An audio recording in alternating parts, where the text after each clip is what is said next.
Radio Raheem here with Robert Garcia. Robert, obviously you're here with Abner Mares, getting ready for another big fight. And there's so many things going on in your camp. But first, just talk to me about where Abner Mares is right now, not just physically, but mentally in this fight game. Look, right now, this is my first fight with him, so I cannot tell you if he's in the best camp or mentally, physically better than before, because this is my first fight with him. But he is in great spirit, great shape, doing great work in my gym. He's listening, he's sparring great, and doing everything he's told to do.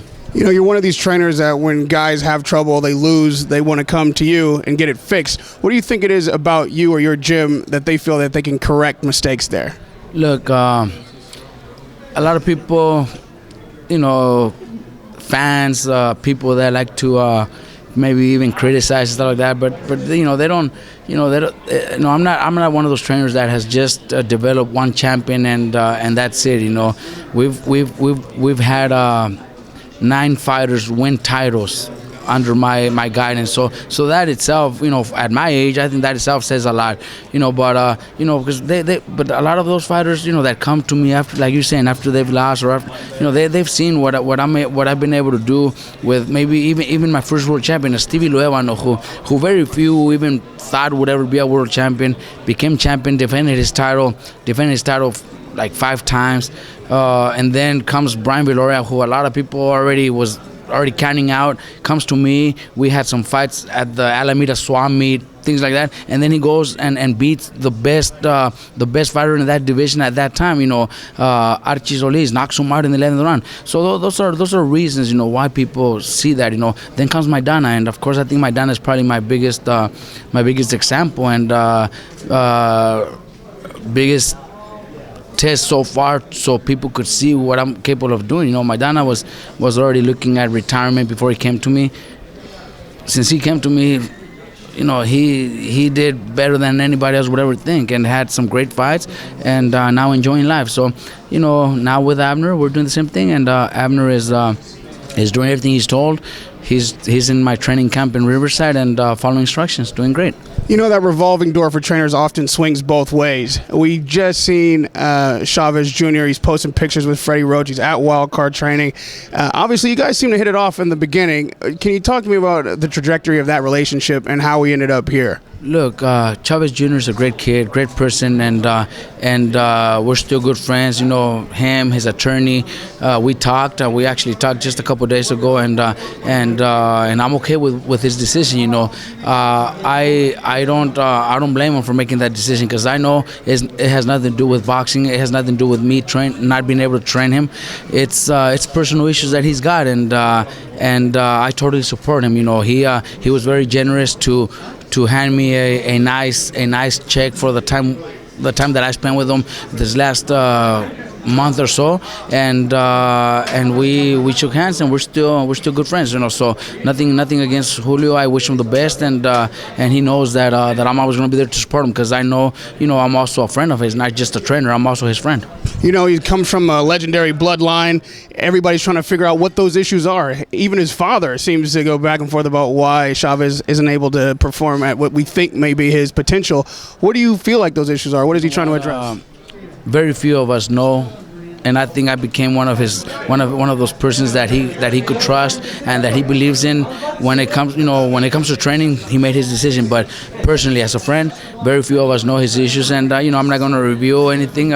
He's a great kid, a great friend of mine, and I'll definitely support him throughout his career. We've seen last Saturday another Mexican star, somebody who's really kind of taken what some people thought Chavez would be, the mantle of the Mexican superstar in Canelo Alvarez, knocking out Amir Khan. What were your thoughts on that fight when you saw it, and then post-fight, where did both fighters go from here? They had a lot of criticism, for that fight, being that Amir Khan's only a welterweight, moving out to fight for the middleweight title. But I always said, and I always thought, Amir Khan would give Canelo a good fight and give him some trouble in the first few rounds, and that's exactly what he did. I think he was boxing really good, his speed was good, but he got caught. Canelo's just a way bigger, stronger fighter. He's a very talented fighter also. So it was just a matter of time, and he landed that perfect shot in the 6th round and took Khan out. That's what people expected to see when he landed that shot, and that's exactly what happened. With Mayweather, Lara, and now Khan, it seems like people are been able to expose Canelo as not that great a boxer, not able to handle boxers that well. Is that something that you feel like his trainers are going to be able to fix for him, or is it time to look for someone who can help him with boxing skills? No, I don't think he needs a new trainer. I think Canelo and his team have done a great job.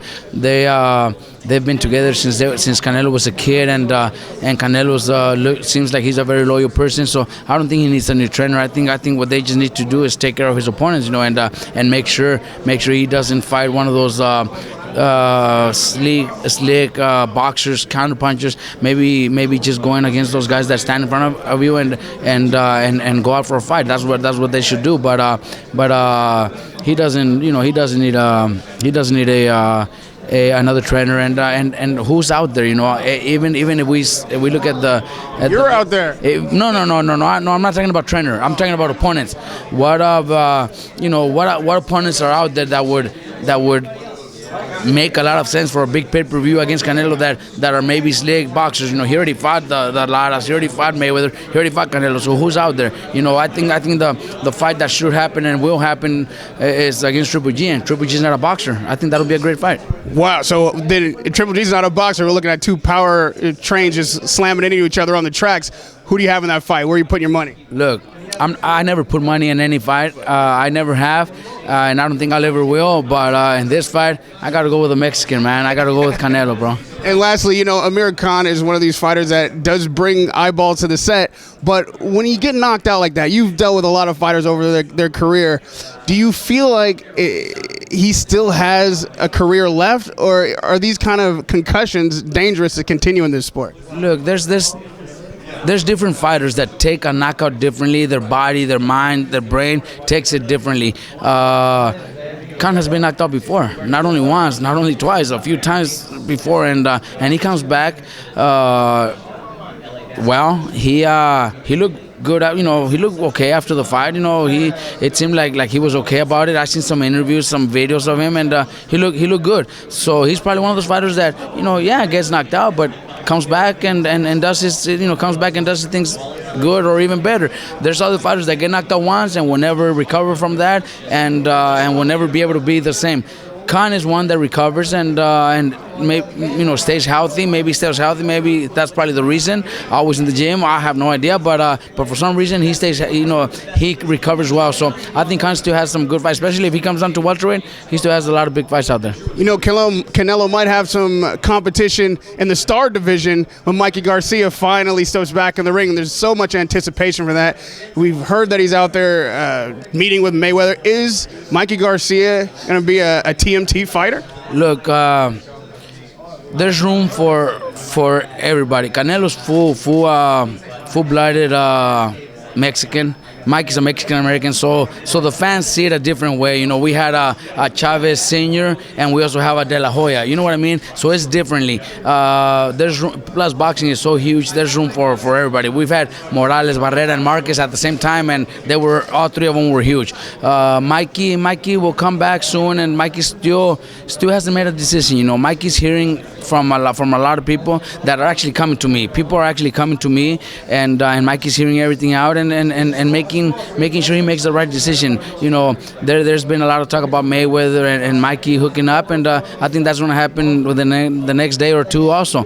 But that doesn't mean that's where Mikey's going to end up. You know what I mean? Mikey's just going to make the right decision. Mikey got out of a promotional contract, and I don't think he wants to get locked into another one that fast. I think Mikey's going to be smart about it, and if he does, it's because it's going to be worth it. It's going to be worth something huge, but Mike's got a lot of options right now. There's so many options and so many big fights out there that we got to make the right decision.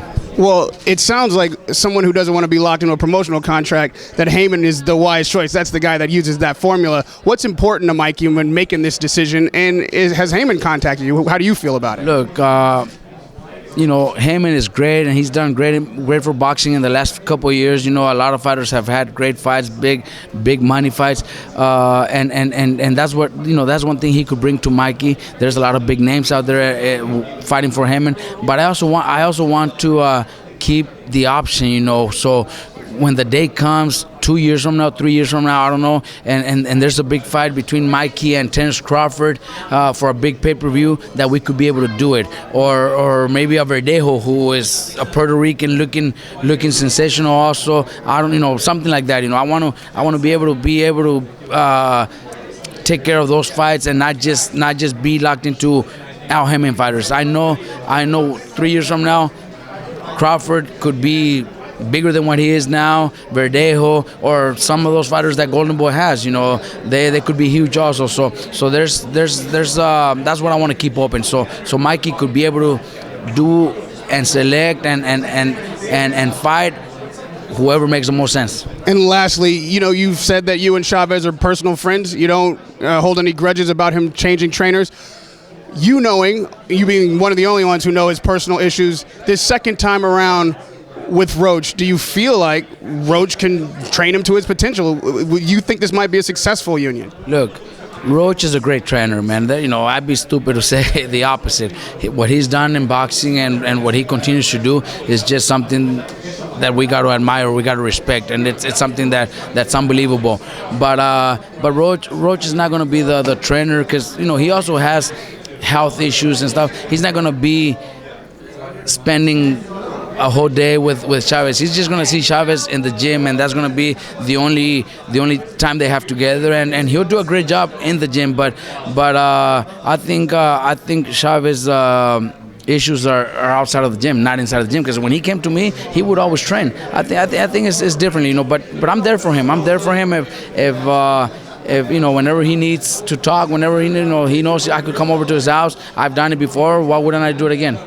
Always a pleasure to talk to you, man. Always generous with your time, and I learned something when we do these interviews. Radio Raheem with Robert Garcia.